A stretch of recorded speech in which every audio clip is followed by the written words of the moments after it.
All right, turning now to politics, and the relative calm between Green Party leader Annamie Paul and the party's federal council might now be in jeopardy.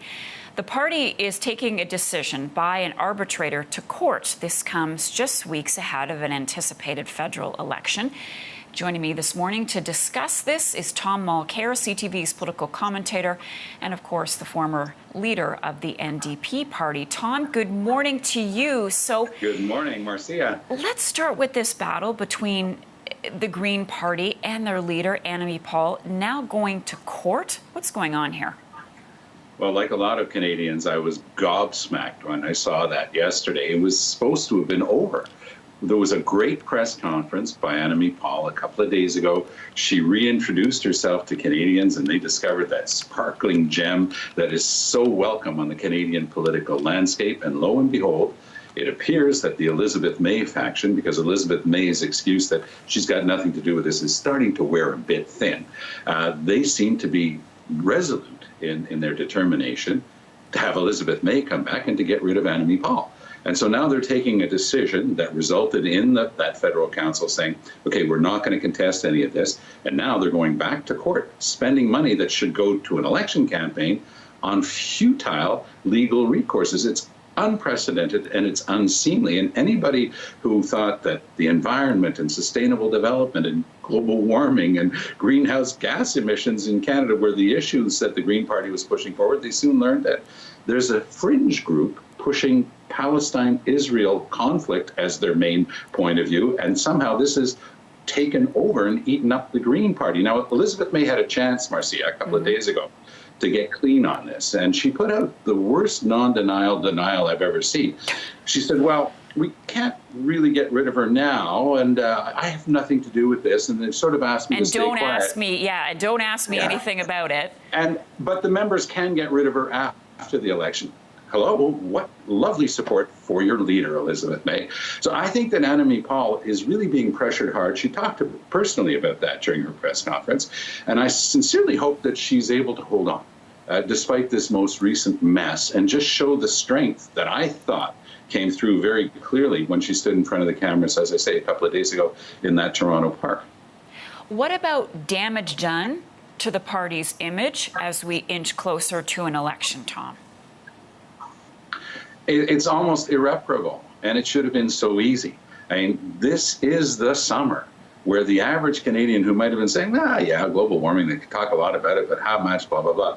You look at the flooding in Europe, you look at the flooding in China, you look at the entire West Coast from California up to the Alaska border on fire, and you sort of go, oh, heat dome, right, climate change, global warming, that's what this is about. It's not like COVID-19, where all the governments of the world came together rapidly and said, we've got to hit this thing. Everybody could sense that immediately. Global warming's been in the news for decades. People, have listened to the pushback from the petroleum companies saying, oh, it's not true. There have been spikes in the past. And now the average person is going, hold on, this is a real mess. It's got to be addressed. Mr. Trudeau has talked a good game on this, never got it done. 6 years in, Canada's greenhouse gas emissions continue to go up year over year, every year that Mr. Trudeau's been there. The Conservatives did us a favor by having a meeting of their members where they essentially said, we don't believe in this stuff.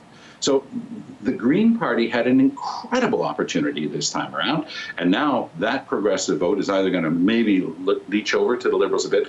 The NDP might pick up some of those votes because they do have strong credentials on the Green front. But for the Green Party itself, I think that even Elizabeth May, I think Manley's toast in his Vancouver Island riding. That's the only other MP other than Elizabeth May. And I think that she might be struggling to hold on to her own seat because people are just watching her behavior and saying, what? All right, I'm out of time, but I'm going to go over and just ask you one other question, and this is about this new Leger poll that shows, yes, 25% of respondents think Justin Trudeau would be the best prime minister, but nipping at his heels is Jagmeet Singh. He's not far behind at 19%. The poll shows that there is an increase in support. What does this mean for the Conservatives and for the Liberals' hopes of gaining a majority this time around? And I know it's early days, Tom.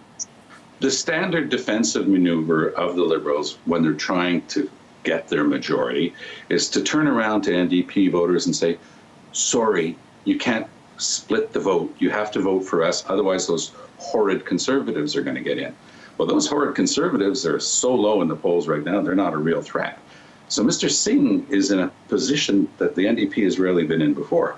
He has not only the traditional base in agriculture and working, the union movement backing him up, but he's also now individually been able to reach out and really connect with and inspire, especially the young generation of new Canadians, people from ethno-cultural communities who often feel left out of the Canadian mainstream, that nobody gets their issues.